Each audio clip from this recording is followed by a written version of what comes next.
প্রবাসীর বউরা কিভাবে যে মাসের পর মাস বছরের পর বছর তাদের হাজব্যান্ডের জন্য ওয়েট করে আসলে আমি জানি না। আমরা মাত্র 2 দিন লাবিবের আব্বু বাসায় না থাকায় অস্থির হয়ে যাই। হ্যালো ভিউয়ার্স, আসসালামু আলাইকুম। চলে আসলাম আলাদা ছোট একটি ভিডিও নিয়ে। আশা করি আজকের ভিডিও ভালো লাগবে। সকাল থেকে ভিডিওটা শুরু করেছি। এটা ছিল শনিবার সকাল, মানে আজকের ভিডিও। এই তো 3 দিন পরে লাবিবের আব্বু বাসায় আসছে। বুধবার সকালে সে বাসা থেকে গেছে আর শুক্রবার রাত্রি বাসায় আসছে। যাই হোক, এই 3টা দিন অফিসের কাজে সে অফিসে ছিল আর আমরা মানে মা ছেলে বাসায় একা।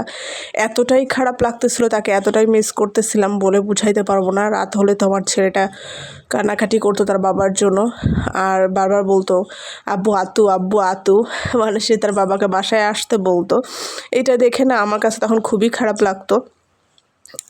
আমি বড় মানুষ, আমি মেনে নিলেও আমার ছেলেটা মেনে নিতে পারছিল না।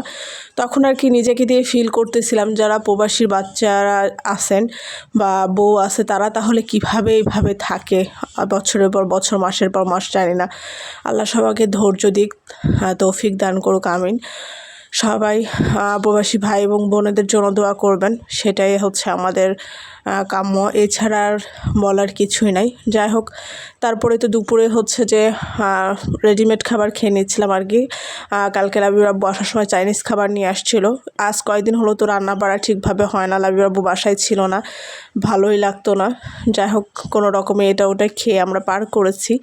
তো এই তো দুপুরে লাঞ্চে চাইনিজ খাবারটা খেয়ে তারপরে চলে আসছি সন্ধ্যায় একটু টমেটো দিয়ে তেলাপিয়া মাছ ভুনা করার জন্য। আর কড়া করে মাছটা ভেজে ভুনা করে লাবিবের আব্বু খেতে বেশ পছন্দ করে। যেহেতু টমেটোটা হাইব্রিড আর এটা টক কম হয়, যার কারণে টমেটো দিয়ে রান্না করতেছি। তাছাড়া টমেটোটা লাবিবের আব্বু খেতে চায় না। তো আমি এখানে ফার্স্টে পেঁয়াজ ভেজে তারপরে আদা রসুন পেস্ট, হলুদের গুঁড়ো, মরিচের গুঁড়ো, ধনিয়ার গুঁড়ো সব কিছু একসাথে দিয়ে কষিয়ে টমেটোটা অ্যাড করে দিই। তারপর টমেটোটা কষিয়ে তো মাছটা অ্যাড করে দিয়েছি। আর এরই মাঝে আমার ছেলে মাছ দেখে মাছ খাওয়ার জন্য জিদ করতেছিল। সে সব সময়ের জন্য ভাজা মাছটা দেখলেই খেতে চায়। যাই হোক, তারপরে তো তরকারি প্রায় রান্নার শেষের দিকে আর এদিকে মাছটাও তাকে খাইয়ে নিয়েছি।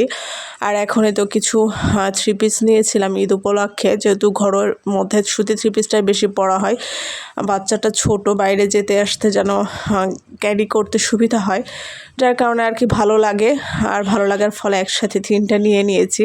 একসাথে অবশ্য বানানো হবে না, আগে পিছে বানাবো।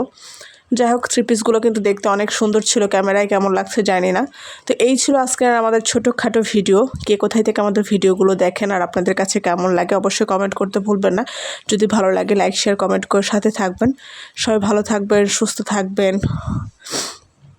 আমাদের জন্য দোয়া করবেন। আল্লাহ হাফেজ।